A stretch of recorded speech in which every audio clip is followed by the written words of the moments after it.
Untuk mengakomodir pemain lokal Sumsel agar dapat bergabung di Sriwijaya FC, Kas Hartadi selaku pelatih SFC akan menyeleksi secara terbuka 675 pemain lokal yang sudah mendaftar beberapa waktu lalu. Dari ratusan peserta nantinya akan disaring menjadi 50 pemain dan diseleksi lagi menjadi 22 pemain. Bagi pemain yang dinilai berbakat dan dibutuhkan, tim akan diberi kesempatan untuk mengikuti trial dan latihan bersama pemain SFC senior. Seleksi tahap pertama dilakukan di Stadion Bumi Sriwijaya Palembang, Jumat 5 April 2019.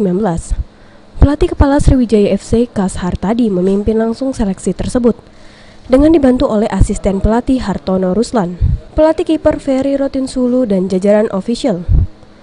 Kas Hartadi mengungkapkan pada tes tersebut yang menjadi kriteria yang akan ikut trial maupun dikontrak Sriwijaya FC. Tentu yang pertama adalah skill atau kemampuan.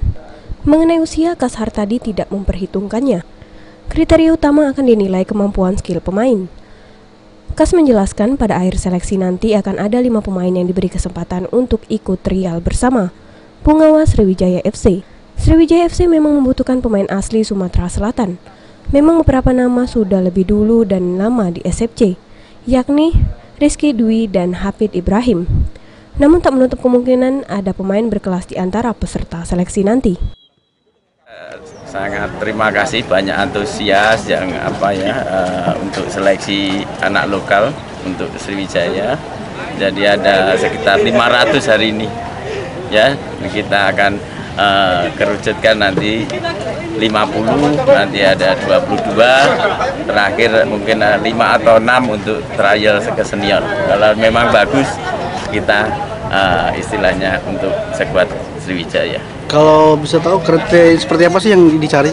Yang pasti ya, saya lihat teknik, skill, pengalaman kita udah pasti tahu gitu. Ya, yang kita cari itu kriterianya. Punya teknik bagus, skill bagus. Ya, progres secara umum ya kebanyakan dari 500 itu ini ya, banyak yang belum menguasai teknik dasar-dasar sepak bola. Jadi agak kesulitan memilih 50 aja, memilih sulit ini. Julius Tumangaul, PAL TV.